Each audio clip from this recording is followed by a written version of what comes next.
We often imagine that meditation belongs to the East, and that the religions of our own hemisphere, Christianity and Islam, are made only of words, rituals, and commandments. That is a misunderstanding, and a stubborn one. Within these traditions, there are very old currents that have cultivated inner silence with the same seriousness, the same patience, and the same daily discipline as any Buddhist monk seated in a quiet hall. They simply did it under different names, in different clothes, with different words on their lips, and inside buildings that look nothing alike. Two of these currents are especially interesting to us here, and worth lingering over: Christian Hesychasm and Islamic Sufism. The word hesychasm comes from the Greek hesychia, which means stillness, silence. It was born among the Christian monks of the East, in places like Mount Athos, where even today a handful of men still live for one reason alone: to seek God in silence. Their method is simple and tremendously powerful, and it asks for almost nothing but repetition.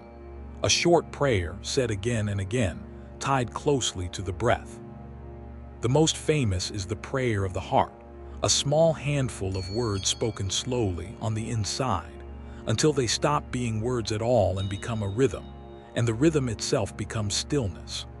The monks repeat it until the mind, usually so crowded and so loud, gathers itself into a single point, descends from the head to the heart, as they like to put it, and finally falls quiet. Did you catch the resemblance? It is the very same structure we have already met. The concentration described by Patanjali, the hypnotic state described by Braid. A fixed point, a repetition, the breath and the mind growing still. From traditions far apart in space and far apart in time, the same human mechanism keeps reappearing, like a melody that several musicians have hummed without ever hearing each other play. Sufism is the mystical heart of Islam, and it reaches for the same thing along a different road. Its central practice is called dhikr, the remembrance, the repetition of the names of God, sometimes whispered under the breath, sometimes carried on the breath itself, and sometimes in the famous whirling dervishes, joined to a slow and hypnotic circular movement.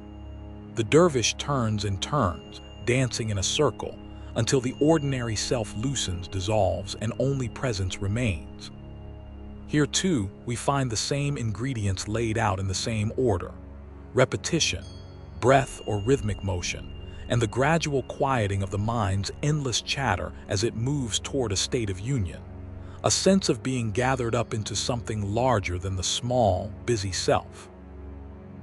What strikes you most once you set these two worlds side by side is a discovery that runs through this entire book like a thread.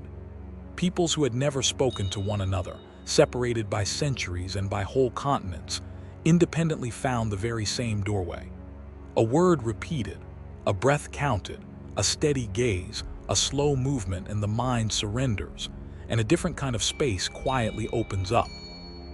It is almost as though the human being came factory-fitted with a switch for silence, a switch built into us all, and wildly different cultures each managed to find it, each fumbling toward it in the dark, and each turning it in their own way. Today, science takes all of this seriously, and that in itself is worth pausing over. When you measure the body of someone praying in this slow, repetitive way, you see very specific and very real changes. The breathing slows down, the heart settles into a calmer pace, and the nervous system shifts out of its alarm mode and into the mode of rest and recovery. Repeated prayer carried on the breath turns out to be, even on a purely physical level, a powerful regulator of the body. The mystics could not have explained it in these terms, yet they clearly felt it in their bones. What they sensed from the inside in the depth of their practice, we can now watch and measure from the outside, with instruments and graphs. For Dario, who believes in the silence of the mind that unveils every mystery, these two parallel chapters matter a great deal. They make a quiet but enormous claim. That silence belongs to no single faith and to no single people.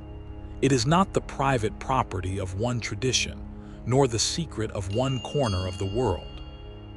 It is a human inheritance, a shared one, hidden in plain sight beneath the many different names that different peoples have given to God, and it has been waiting there for anyone patient enough to grow quiet and find it.